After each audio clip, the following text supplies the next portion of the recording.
اور پھر یہ بھی کہا کہ جناب تم جھوٹ بولتے ہو، اندر بیٹھ کے کلپ بناتے ہو اور چھاتیاں تان کے جھوٹ بولتے ہو. چھپانا بڑا اوکھا ہے. جھوٹ بول دے ہو وہ بھی بیٹھ کے کلپ چھڑ دے ہو تے چھاتیاں تان کے بول دے ہو. امیر حمزہ نعوذ باللہ استغفر اللہ. مولوی صاحب نے یہ تہمت لگائی ہے، جبکہ مولوی صاحب کا اپنا یہ کام ہے اور اس جیسے جو خطیب ہیں وہ یہ کام کرتے ہیں کہ جب تک یہ جھوٹے واقعات بیان نہ کریں، موضوع واقعات روایات ان کی تقریر لگتی نہیں ہے. یہ اپنا تعارف پیش کر رہے ہیں، ورنہ ہم پوچھتے ہیں، چیلنج کرتے ہیں کہ مولوی صاحب مفتی احسان صاحب نے کون سا جھوٹ بولا ہے، باقی محققین نے کون سا جھوٹ بولا ہے. یہ تو آپ جیسوں کی عادت ہے.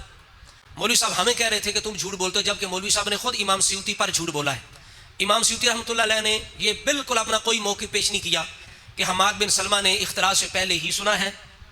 یہ بالکل امام سیوطی نے اس بات کو بالکل قطعاً ثابت نہیں کیا. جھگڑا پھر امام سیوطی نے صرف یہ نہیں کیا، انہوں نے پہلے یہ ثابت کیا کہ ان کی روایت قابل قبول بھی ہے، اختلاط سے پہلے کی بھی ہے، اور دوسرا کام یہ کیا کہ امام سیوطی نے بالکل ابن حجر کی طرح اختلافی اقوال نقل کی ہیں. ابن حجر نے تو فیصلہ بھی دیا ہے نا. امام سیوطی نے حماد بن سلمہ کے بارے میں کوئی فیصلہ نہیں دیا. یہ مولوی صاحب نے امام سیوطی پہ جھوٹ بولا ہے. ہم چیلنج کرتے ہیں کہ مولوی جی امام سیوطی نے آپ خود یعنی اپنا جو کلام ہے وہ پیش کیا ہو کہ حماد بن سلمہ ایسا شخص ہے کہ جس نے صرف پہلے سنا ہے، اور اس پر امام سیوطی نے جمہور سے ثبوت پیش کیا ہو. صرف امام سیوطی نے امام عراقی کے حوالے سے یہ لکھا ہے کہ امام عراقی نے کہا ہے کہ واستثنى الجمہور بس، اور باقی اقوال بھی نقل کیے. یعنی بالکل ابن حجر اور سیوطی کے کلام میں کوئی تضاد ہے ہی نہیں. مولوی صاحب نے یہ جھوٹ بولا امام سیوطی پہ.